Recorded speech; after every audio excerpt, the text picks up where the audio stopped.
All right, 1 Kings 19. Hey, by the way, Brandon knocked it into the cheap seats last week. If you didn't get to hear his message, it was great. It was great. We're dealing with the life of Elijah. Next week, I'm going to talk. Many of us have heard the story of David who killed the giant, right? You may not have heard the story about the giant who defeated David, though. I'm going to be talking about that next week. All right. Elijah, in the book of Hebrews, says is a man just like us. It's good to know. I talked last time I was with you about how he had seen God do so many things, right, through him, then fall into a state of depression. And I've had many people thank me for being transparent about that. The church needs to be more transparent about mental health. I know. And so he falls into that and running from a lady who has threatened his life after seeing God do so many things. And this is where we pick up. We're going to pick up at verse 9 of chapter 19. There Elijah, came to a cave. He lodged in it. Behold, the word of the Lord came to him. And he said to him, what are you doing here, Elijah? He said, well, I've been very jealous for the Lord, the God of hosts, for the people of Israel have forsaken your covenant, thrown down your altars, killed your prophets with the sword. And I'm the only one left. I'm the only holy one in this church, and they seek to take my life and take it away. And he said, go out and stand on the mount before the Lord, and behold, the Lord passed by, and a great strong wind tore the mountains and broke in pieces the rocks before the Lord, but the Lord was not in the wind. After the wind, an earthquake, the Lord was not in the earthquake. After the earthquake, a fire, but the Lord was not in the fire. And after the fire, a sound of a low whisper. When Elijah heard it, he wrapped his face in his cloak, went out and stood at the entrance of the cave. And behold, there came a voice to him and said again, what are you doing here, Elijah? He said, I've been very jealous for the Lord, the God of hosts, for the people of Israel has forsaken your covenant, thrown down your... Same thing he said before. And I'm the only one left. And the Lord said to him, go, return your way to the wilderness of Damascus, and when you arrive, you shall anoint Hazael, the king over Syria, Jehu, the son of Nimshi, that sounds like a sushi roll. You shall anoint to be over Israel, Elisha, the son of Shaphat of Abel-Meholah. You shall anoint to be, I really need to sharpen up on these names. To be prophet in your place, and the one who escapes from the sword of Hazael shall Jehu put to death, and one who escapes from Jehu, Elijah shall put to death. Yet I will leave 7,000 in Israel, all whose knees have not bowed to Baal, and whose mouth has not kissed him.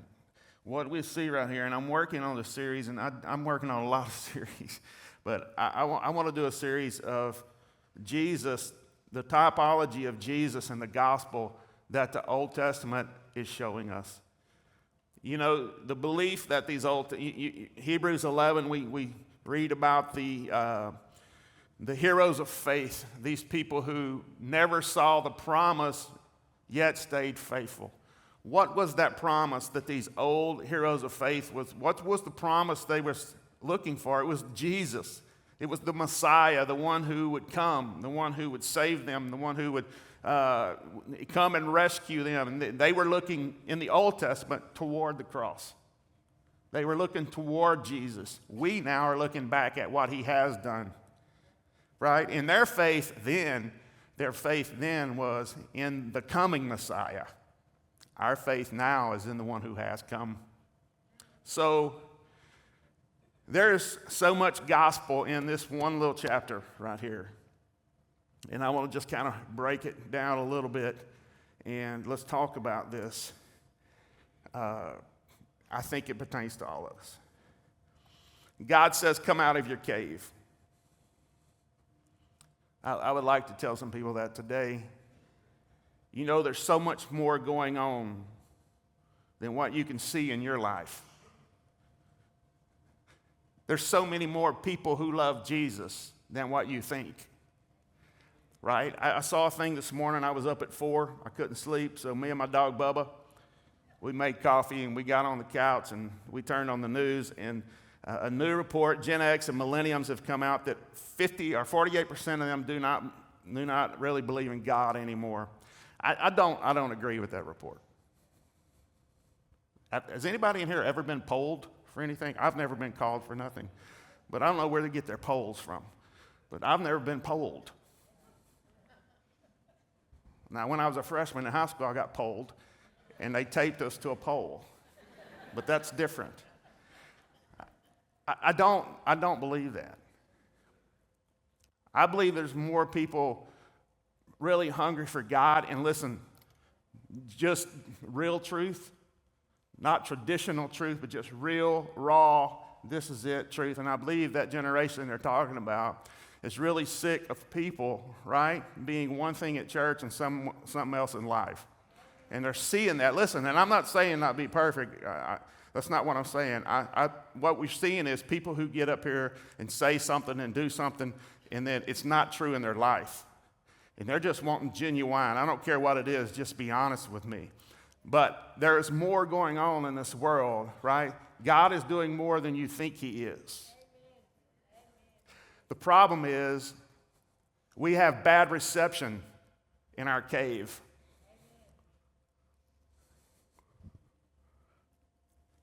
So God, we put him in a box.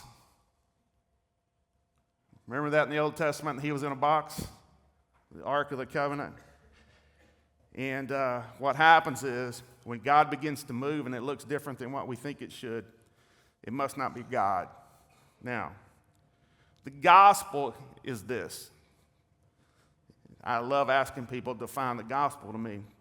And I can tell real quick which church they go to when they tell me. The gospel is simply this: the death, burial, and resurrection of Jesus Christ. But here's what it tells us. We are more sinful than we ever believed, but we're more loved and accepted in Christ than we ever hoped for. We are more sinful than we could ever believe. But because of the gospel, because of the cross, because of what Jesus did, we are more loved and accepted than we could ever hope for. Elijah, now I know no one here has done this, but I have. He's trying to impress God. You ever tried to impress God? He's trying to earn favor with God by what he's doing. Elijah is trying to destroy the plans of the enemy by his own actions. You ever tried to fight a supernatural battle naturally?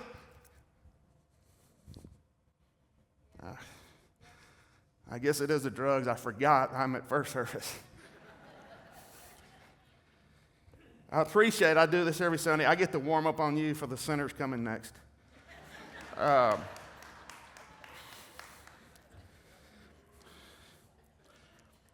God is saying to Elijah, I have my own plan. Trust me. Put your faith in me. And Elijah, like us, are exhausted by trying to do on his own what only God can do, and he's out of options. You ever been there? It's amazing to me that I'll just talk about myself. You know, I've been having symptoms of this for months.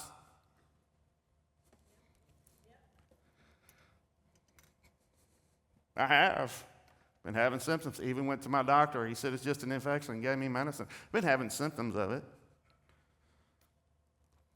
Why does it take us spiritually being flat on our face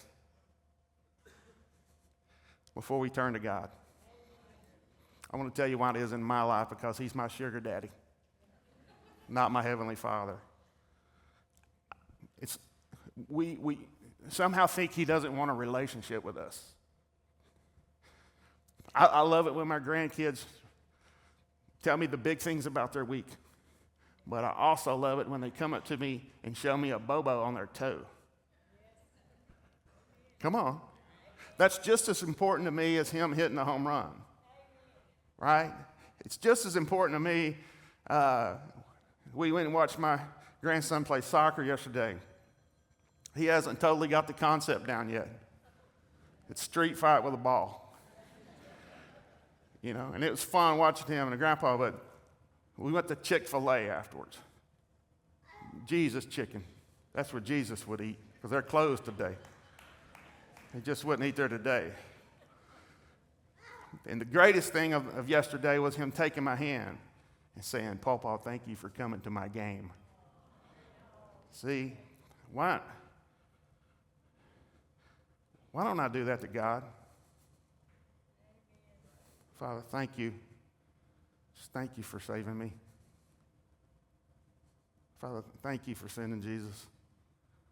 Somehow religion has put in our head, right? This is God that's so distant, so far away. No, he wants to be an intimate God in our lives daily, minute by minute, every part of our lives, the good and the bad, the ugly and the sad, right? The happy and the mad. That's a pretty good rhyme with medication. God has his own plan, and Elijah is exhausted. He's exhausted. He's out of options. He's put God in a box and said, you can only work this way. Moses, if you will remember, we talked about him last time. This Mount Sinai, okay?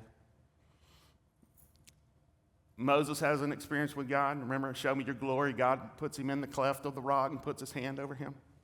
He passes by and said, you can't see my face and live. And when he walks by, he pulls his hand back and he sees his backside. Moses has another experience on Mount Sinai.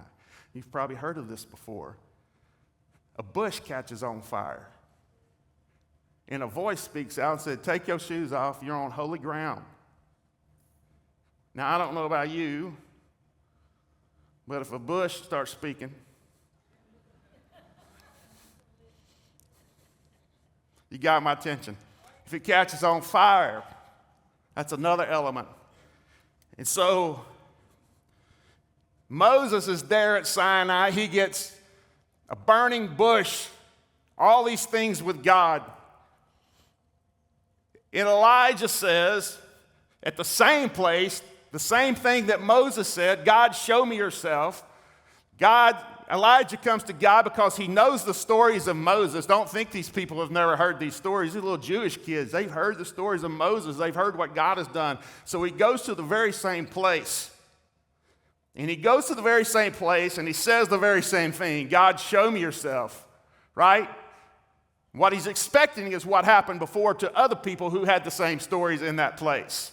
Because that's what we do. Hello. And God doesn't come in a fire. He's a whisper. Why? Why is it one person can have this story and another person have another story? Why? Why does God work that way? It's because different heart conditions need different things from God. Somebody dealing with lust and somebody dealing with pride, God deals with them in two different ways. Somebody dealing with gossip, right? God deals with our heart conditions in different ways, and he knows Moses' heart condition was different from Elijah's heart condition.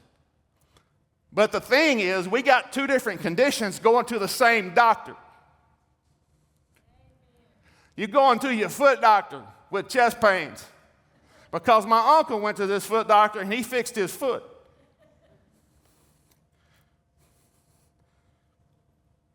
You know why community with other believers in the body is so important? Because without being around other parts of the body of Christ, we'll never get a clear picture of God's mind.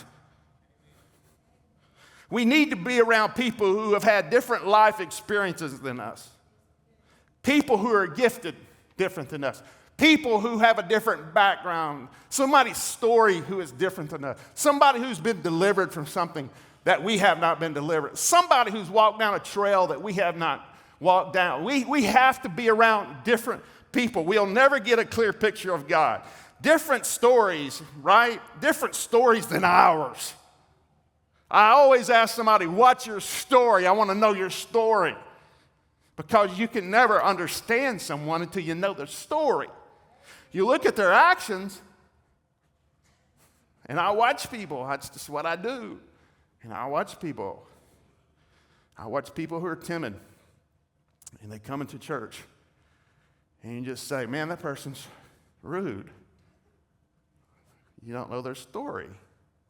Might be the first time they've walked back in a church building since they were a kid because they had a bad experience. You don't know someone's story. Therefore, you can't understand them. When you start getting around people that are different and have different backgrounds and different stories, you will start to see how God is not a one-size-fits-all God. How God may have worked in my life may be different than how he worked in your life. He may work with you. You may be someone who can pray 3 hours, and that's how you connect with God. You may be someone who it's worship music, and that's how you connect to God, right? You just may be someone who your connection with God is telling everybody you can about Jesus and his goodness. That may be the way you connect with God. You may be like me, and the way you connect with God is through the Word of God. It just connects and it speaks to me. But I can't say to you, my way is your way. If you've ever had 2 different kids, you connect with them in different ways. In other words, you get their attention in different ways. One of mine, you would look at, she's here. And she would just start repenting before God. You just have to look at her. And she'd start crying, repenting. She did. I think she sacrificed a stuffed animal one time to God So I had to deal with her one way, and then my wife got pregnant again. You couldn't deal with her that way. It was a different way, right? I can't look at you and say, it's a one-size-fits-all God. We came into this world pre-wired, and he pre-wired us, and there's certain things that connect us to him. And that's why word people want to go say you worship people are carnal. Right?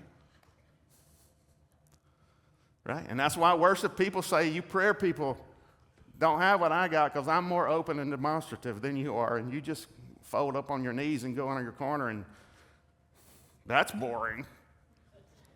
We can't do that. All is important, and there's ways that we connect with God.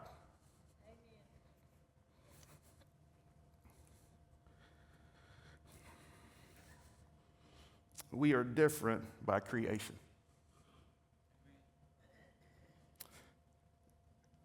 We are different, and it's no accident.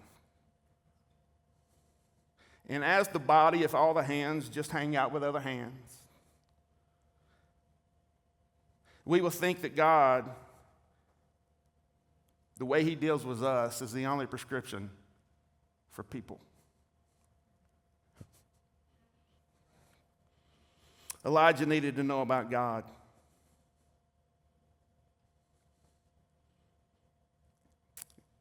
God wanted him to know, don't limit me. Because sometimes I can show up in the most unimaginable ways.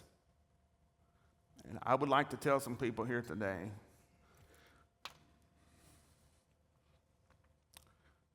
you're seeking God in a way that he moved in your life before.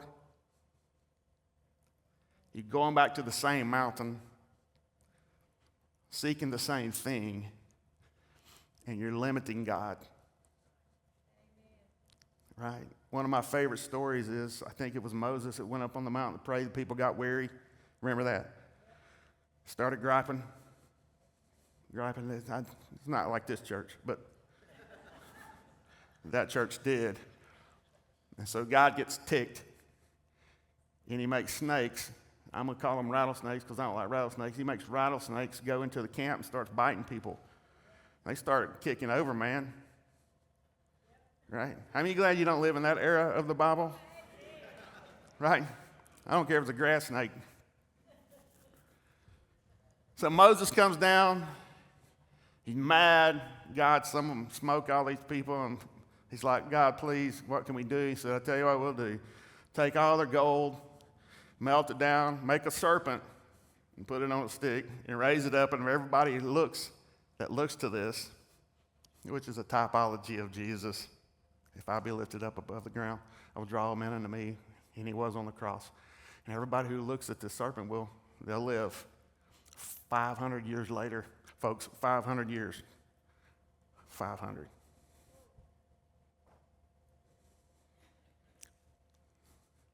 Guess what they're doing? They're worshiping a snake on a stick.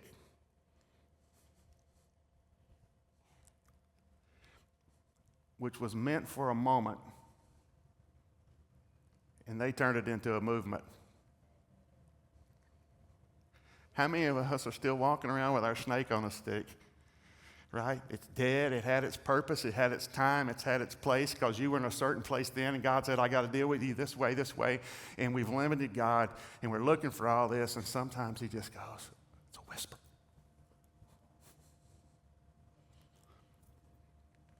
Notice verse 11 there.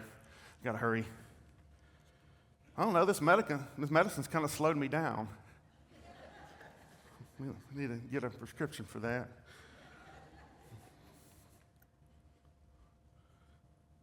Verse 11, God says, you got to watch this. I got to hurry. Ooh, wow. May not be on David next week. God says, go out and stand on the mount before the Lord. It's not until verse 13 that he does. Why is that? Because God sends a hurricane, an earthquake, fire outside of the opening of this. You got to get this. He's in this cleft. All these things are happening out here. He found safety in the rock. The rock protected him. The Bible says the rock gets torn up, but Elijah is saved. The wind, the earthquake, the fire were all outside, but the word, please hear me, the whisper made it inside. One thing God is showing Elijah here is don't look for me in the spectacular every time, Elijah.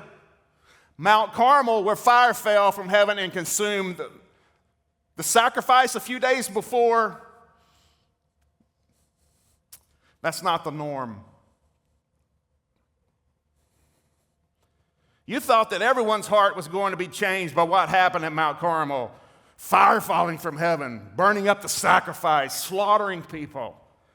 You thought that spectacular prayers, you thought that miracles, you thought that this is the thing that would change people's hearts, but you were wrong.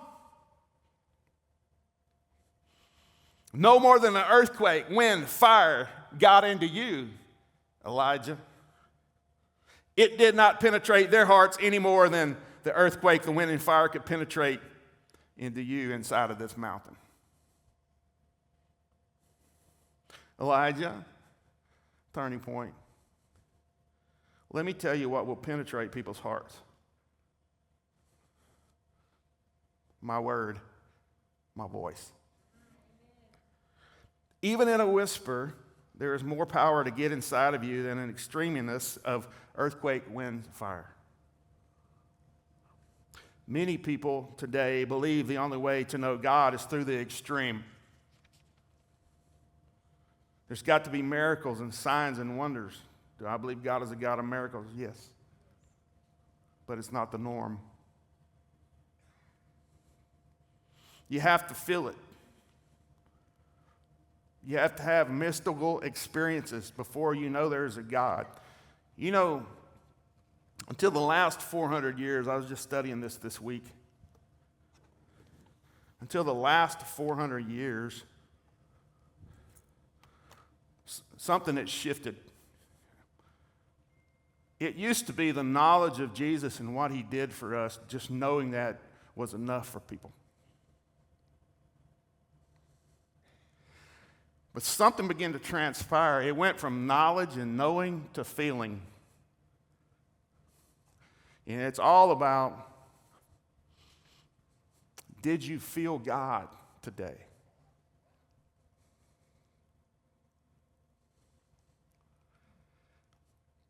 Now let me just let you in on something.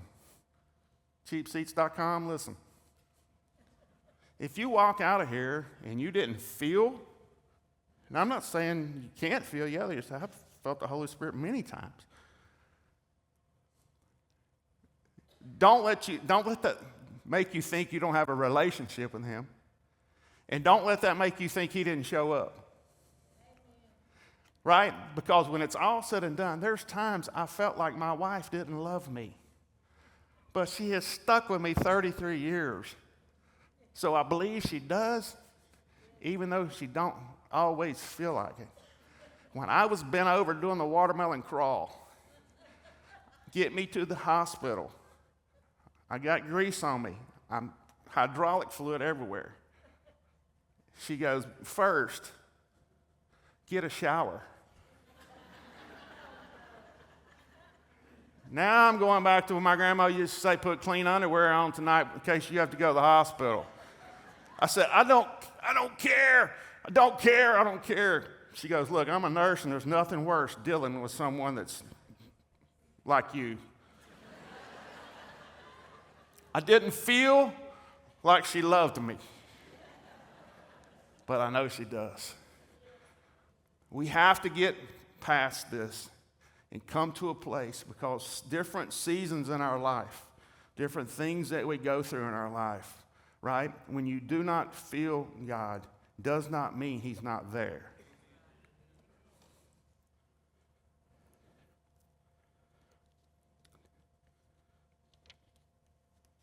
Luke 16, 6 minutes. I'm all right. He gives a parable about a rich man. This rich man, every day would come out, there's a man named Lazarus that sat by his gate and he begged. And they both die. The rich man, he goes to hell, Hades. Lazarus, this beggar, goes into Abraham's bosom as a typology of paradise. I'm not getting into all that right now. But obviously they can see each other. Now, I don't know what hell's going to be like, but it's going to really be hell if you can see from hell. Right? There ain't nothing worse than being broke in window shopping. Walking through Academy just for exercise, guys, with no money in your pocket, and seeing other people walk out with a new rod and reel, some new kicks. I don't know if that's going to be part of it, but in this setting right here, this rich man can see Lazarus. And he asks, will you send him, watch this please, will you send him from the dead? I got 5 brothers that if you send him from the dead and you let him from the dead, because they were at the funeral, they ate the fried chicken and the green beans. They know. We put him in the ground. If he comes back, would you send him? Because I tell you, let him tell them, don't come to this place that I'm at.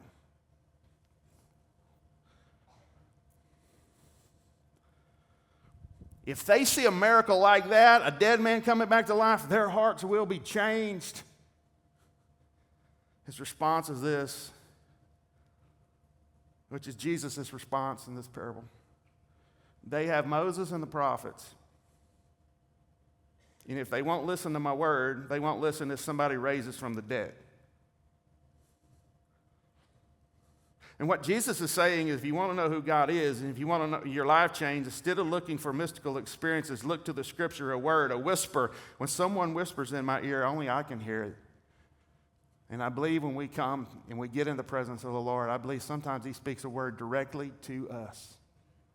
And it's only for us. It's a whisper. When you whisper in someone's ear, you're not wanting, it's not for everybody.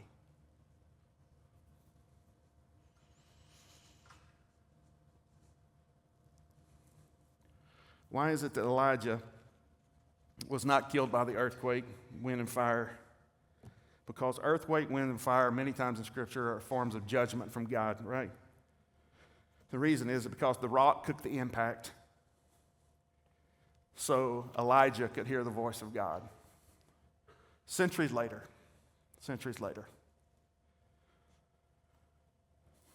Luke chapter 9, verse 28. I want to read this to you.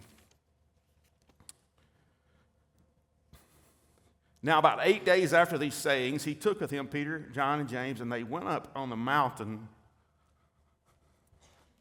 to pray. I wonder what mountain.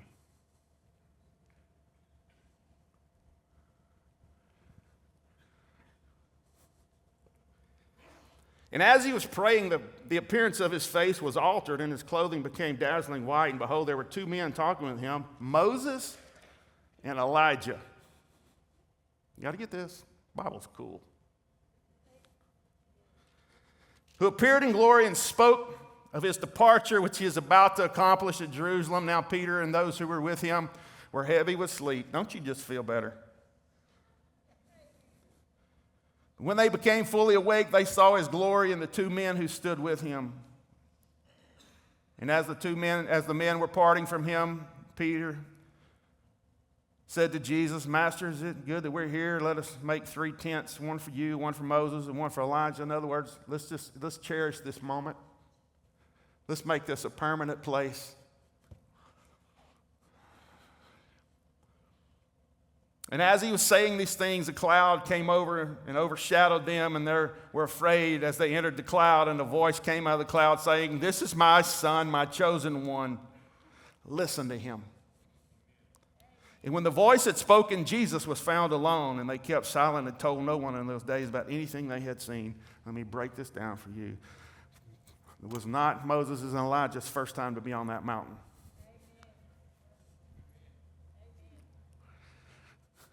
Moses' third time. Elijah's second time.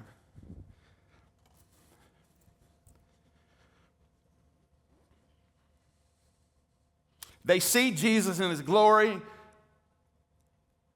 They spoke to him about his death. Moses and Elijah saw and spoke to the rock in which they had been hidden. Jesus, here it is. Jesus got our earthquake. When Jesus died, there was an earthquake. He was torn into pieces on the cross so that we could be made whole. Jesus was the rock. He took the beating from God so that we could get the voice and the breath of God. Jesus didn't come to bring the judgment of God. He came to bear the judgment of God. And because of that, we can have a relation with him through his word and the Holy Spirit. We can have a relationship with a living God that wants to be a part of our everyday being, even the smallest of moments. Now, what did the Mount of Transfiguration show us? Moses and Elijah and Jesus glowing in God's glory. God speaks from heaven. Here it is. Luke 9:28. Watch this. We just read this. This is my son. Please don't leave me now. This is my son. Listen to him. So much typology. And as soon as that happens, as soon as that voice speaks, Moses and Elijah disappear. They don't disappear before that. As soon as the Father speaks from heaven and announces, this is my son, listen to him. They are gone. What does that mean? This is showing us, and it was showing them, that the law, which Moses represented,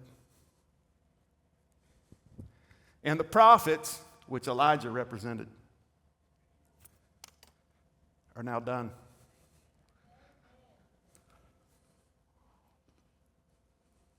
Moses represented the law. Elijah represented the prophets. And when the voice spoke from heaven, said, "This is my son, listen to him." What happened to Jesus fulfilled the law and the prophecies. He is the fulfillment. He is the fulfillment. And he is now all we need.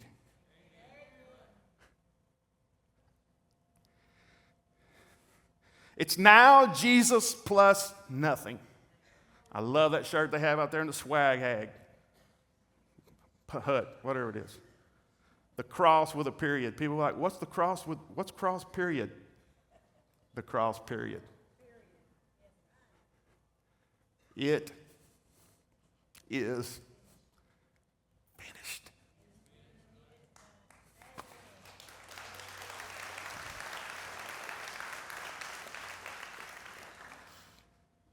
There is no one besides him. He is the way to the Father.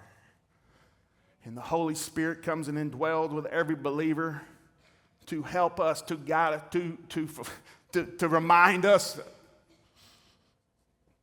His job is to point us to Jesus. His job is to help us be like Jesus. Come on. That's what it is. Stand.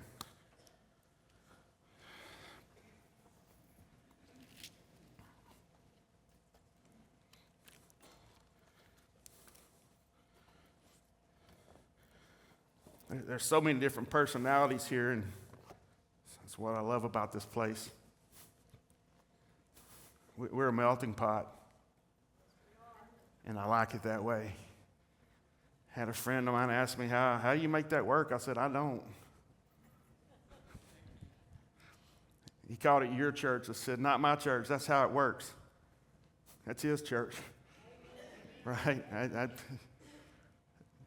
There's different personalities here. And God deals in different ways, but the one way he doesn't change and the way he deals with all of us, right, is simply pointing us to the cross and saying, take your faith off you. Take your faith off you. Well, God, I had a really good week this week, so now maybe I can approach you. You ever been there, Jeremy? You ever been there in your life, God? We had no idea what we believed. We just felt like God was wanting a shiny nickel. Right, God, when I get there, let me tell you right now, I hope the Holy Spirit will whisper in your ear today. You need to take your faith off you. And you need to put it on the finished one. The rock who took our beating. The rock who gave us life so we could have life. And it's taking it off him and putting your faith in what he did on that cross. And having faith forever for the rest of your life. When Satan comes whispering in your ear, you go, nope, that was enough. And I'm talking about people who think you don't sin. Even you need to remind yourself, the only reason I am like I am is because of what he did. And listen, when you get to heaven, it's going to be lost or saved, not more lost or more saved. I want my more saved people to come to the front of the line. You got your Disney pass, your fast pass.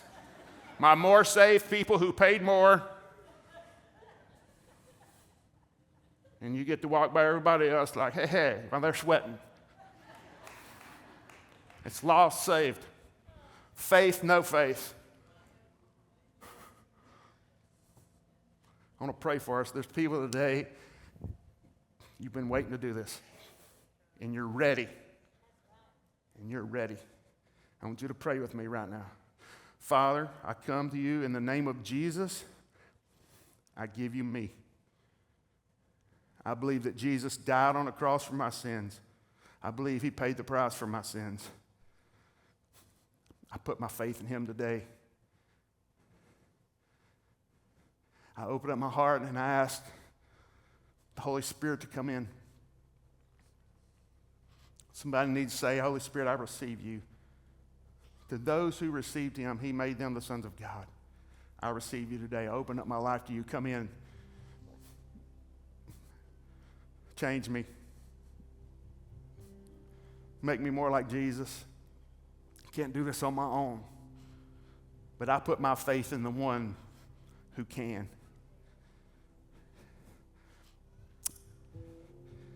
Anybody pray that today?